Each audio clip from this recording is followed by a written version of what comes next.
7 victoires au Mans, le record. Porsche, champion en titre. L'année dernière, le constructeur de Stuttgart a stoppé l'avalanche des succès imposés par le cousin ennemi Audi depuis ces dernières années. À 15 jours de la plus prestigieuse course au monde d'endurance, nous nous sommes intégrés à l'équipe en exclusivité. D'une séance d'essai spectaculaire sur le circuit d'Aragon, au centre d'entraînement des pilotes, à Weissach, nous avons croisé le chemin de cette 919 hybride, la voiture de course la plus sophistiquée au monde. Et comme pour mieux apprécier son incroyable technicité, Porsche nous a autorisé à en prendre exceptionnellement le volant. Oui, à en prendre le volant. Alors c'est pas évident du tout.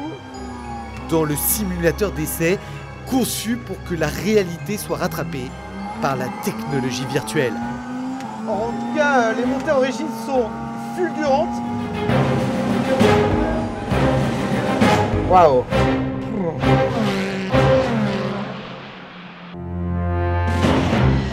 Retour quelques semaines en arrière, nous sommes sur le circuit d'Aragon en Espagne. Porsche effectue des tests de fiabilité simulant la course des 24 heures du Mans. La 919 roule avec le moteur, les appuis aérodynamiques, la boîte de vitesse, l'essence, les pneus des 24 heures, mais également les mécanos, les ingénieurs, les kinés qui seront aux 24 heures. Bref, une grande répétition générale de la course. 20 ingénieurs au total vont pouvoir analyser en temps réel la moindre faille, car la voiture embarque des capteurs et des réseaux d'information, 10 kilos au total. Ça va des capteurs sur les pressions de pneus, ça va aussi, forcément on a plein de capteurs sur le moteur pour le rendement du moteur, mais aussi sur les systèmes hybrides, sur les freins, on voit la pression de frein, on voit la température des freins. On va avoir des capteurs aussi, par exemple, sur tout ce qui est aérodynamique. On a des pitot, vous savez, comme dans les avions. On va voir justement la force aérodynamique qu'on a sur le train avant, sur le train arrière. Dès le moment où il y a un problème, on va le voir sur ces capteurs parce que des données vont être différentes et les ingénieurs vont pouvoir réagir dès qu'ils vont voir justement des alarmes.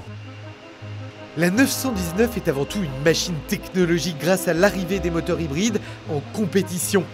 L'hybridation a considérablement changé la donne. 2 moteurs, un thermique, un électrique. 2 fois plus de réglages, de technicité, 2 fois plus de personnel qualifié pour que la voiture, le pilote, pendant la course soient les plus rapides avec la plus faible consommation. En temps réel, quand on conduit, c'est surtout tout ce qui est hybride, c'est-à-dire ce qu'on va consommer autour en termes d'essence, ce qu'on va récupérer en termes d'énergie, comment on va récupérer cette énergie au freinage, est-ce qu'on va freiner plus longtemps, moins fort, moins longtemps, etc. etc. Et tout ça, on va l'avoir nous en information dans la radio et on continue. Aujourd'hui, comme la dernière course à Silverstone, j'ai pris le départ, on n'avait pas fait d'essai sur le sec. La première heure, on devait toucher 3 boutons par tour. Donc autant vous dire que des fois, je n'avais pas le temps de donner le réglage, de mettre le réglage qu'on me demandait, qu'on était déjà au réglage d'après. Et oui, les boutons, 26 au total sur le volant, plus de 1000 interventions possibles, une encyclopédie du réglage à digérer. Il a fallu aussi s'adapter à une nouvelle forme de pilotage. L'hybridation de la voiture a changé le comportement du pilote sur la piste.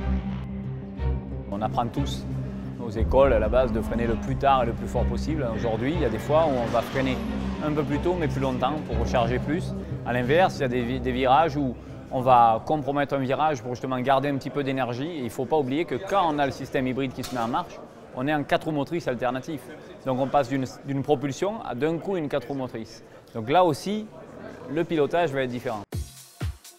Et pour mieux apprécier la complexité du pilotage de la 919, nous nous sommes rendus au département compétition Porsche du centre de développement de Weissach. C'est l'un des endroits les plus secrets d'Allemagne. C'est ici que se trouve le simulateur de la voiture. Nous allons pouvoir l'essayer avec en projection le circuit du Mans. Une expérience unique, totalement exclusive. Mais avant, un cours accéléré des principales fonctionnalités de la voiture. Ce qu'on utilise le plus souvent, nous, c'est le bouton multi.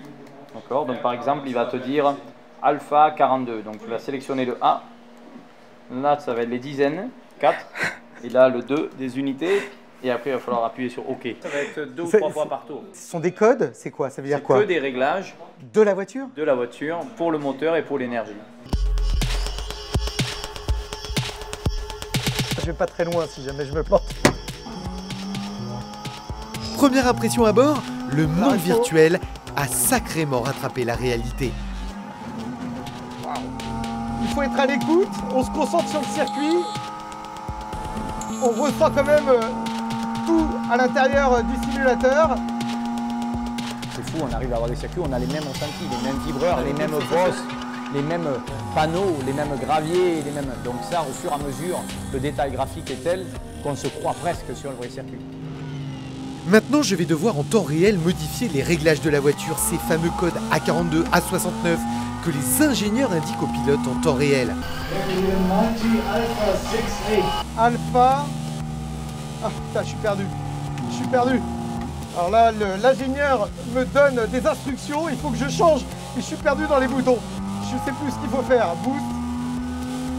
Ah oui, Alpha, ça y est. J'ai retrouvé, c'est sur multi. 6, c'est... Oh putain.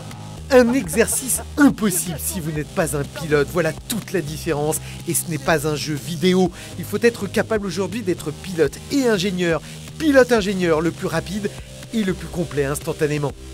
J'y arrive pas, mon cerveau ne peut pas faire plusieurs choses à la fois. Le but du simulateur, c'est surtout de travailler en amont et aussi de travailler après pour essayer de trouver la meilleure corrélation entre ce qu'on a vu sur le circuit et ce qu'on voit sur le simulateur pour progresser pour les années d'après. Un moyen aussi de gagner du temps de développement, de diminuer par 5, 10 les coûts des essais. Moi aujourd'hui, je pense que le simulateur en termes de travail est réaliste à 85%.